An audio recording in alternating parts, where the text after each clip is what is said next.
What's up, everybody? Just had some thoughts on my jog. So this week in SOAR, our curriculum is gratitude, and the framework, there's 4 parts to the framework. The first one's forced. We call it forced gratitude, and the reason being is early on in our recovery, we're going to be dark. There's not going to be many positive thoughts. We're going to be struggling to capture beautiful thinking. And so we're going to be resentful and fearful and mad oftentimes and scared. And so early on, we're going to have to force it. We're going to have to almost use positive affirmations and scenery, like something like this, where, you're having those dark thoughts and you get out in scenery and you work on gratitude. I'm thankful for my life. I'm thankful for 5 days sober. I'm thankful for my recovery. I'm thankful that I'm moving this direction. I'm thankful, and this was something I did early on. And early on, gratitude for me is morphed into prayer. And that's something that will happen usually if his gratitude becomes a form of prayer. But early on, you're going to have to force it.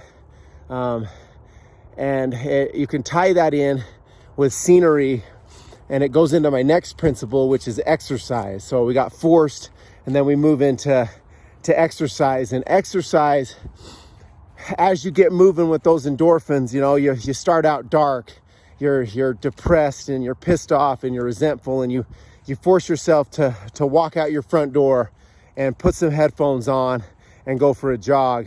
And on this jog, as you're listening to beautiful music, and you start forcing that gratitude in, and those endorphins that from the jogging and the scenery that you're seeing off in the distance, and the gratitude work and work talking to your higher power with the endorphins will actually elevate your thoughts. And that forced gratitude becomes real gratitude eventually, because now the gratitude has something to sit on. It's sitting on that foundation that your endorphins had built. And that's real. I feel like, I've always said this, but I feel like exercise is a way to get high that God gave us, So I feel like when you're participating in exercise, it's true. It's a true system that we can participate in, and we work on that gratitude and tie it in with scenery and prayer, and it'll elevate our thoughts, and those gratitude thoughts will see things clearer. Okay, so now over time, we're working on this forced gratitude. We're tying it all in with exercise. We're gotten into prayer. And then pretty soon, we start to recognize the beauty of the simple life. Our next part of the framework is recognition. We start recognizing the beautiful scenery, and gratitude's not so forced anymore. The simple moments of going over and watching a game with my dad on a Saturday night as opposed to going to the bar. The simple moments of watching a movie with my children, or having a prayer with my kids before bed, or even just a beautiful conversation with somebody that I hadn't talked to in a while. Now true gratitude's happening, and it's not forced anymore. And I'm thinking, and I'm noticing the highs that take place in the simple life, and that gratitude and that recognition and that the movement and scenery, and has got my mind into a position to just be able to willingly recognize all of God's beauty. And then the last part of the framework is thankful. Now we move into being truly thankful for our addiction. I ask this question all the time.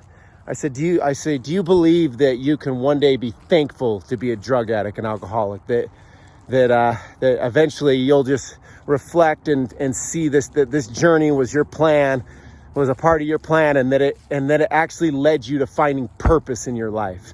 And that's what it's done for me. I think about since becoming a drug addict and working this recovery journey, and the ups and downs of recovery.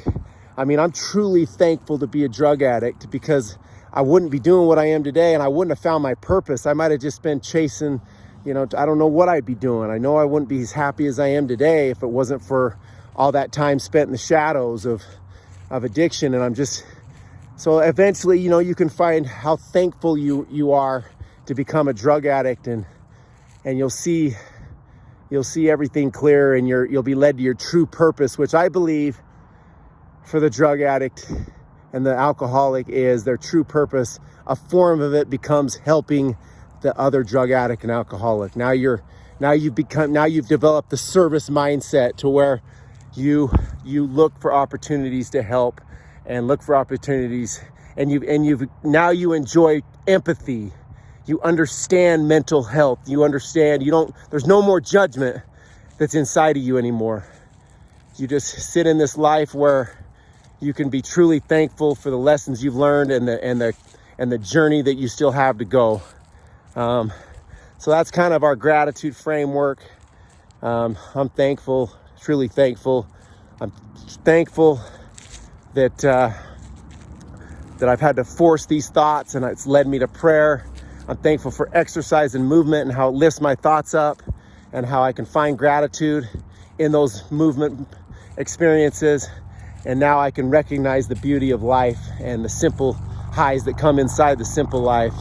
And I'm truly thankful for my addiction. Hope everybody's well.